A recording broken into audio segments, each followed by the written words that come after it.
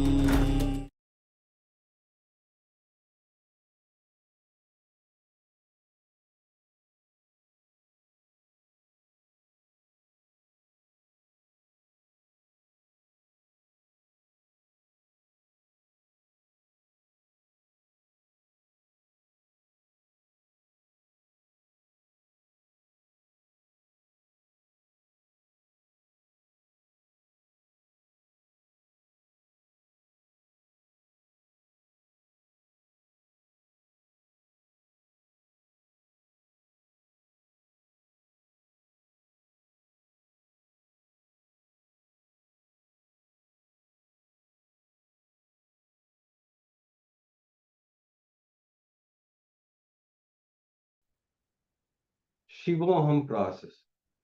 Theme for today is Shivoham. Create the ultimate identity for yourself.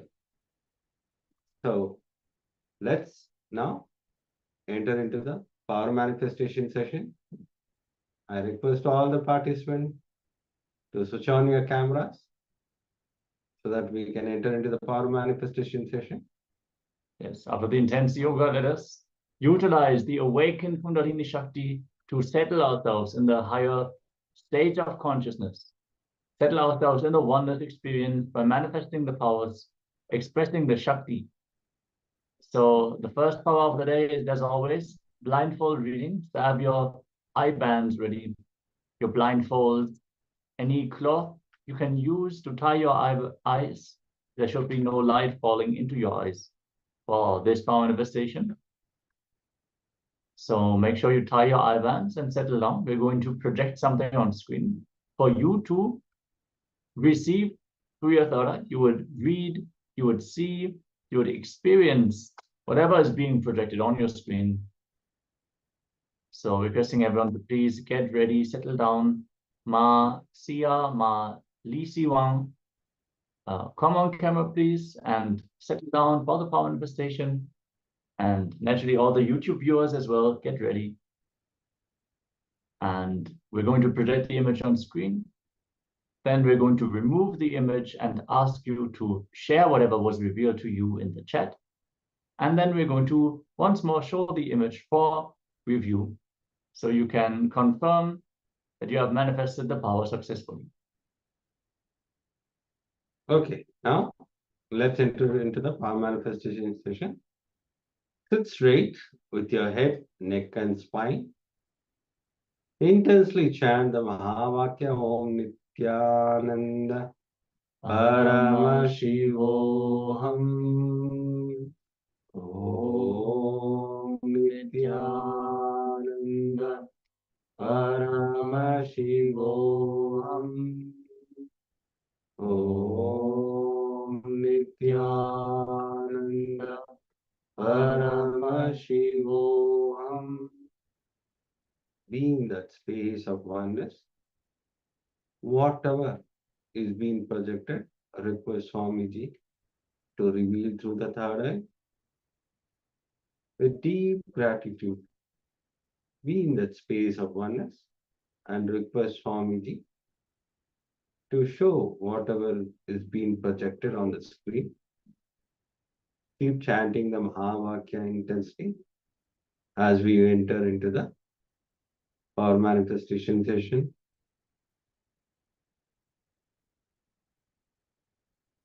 Yes, the last participant is tying her eye band.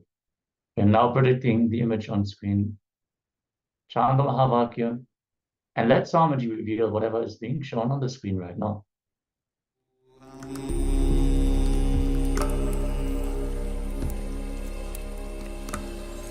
Om Nithyananda Paramashivoham.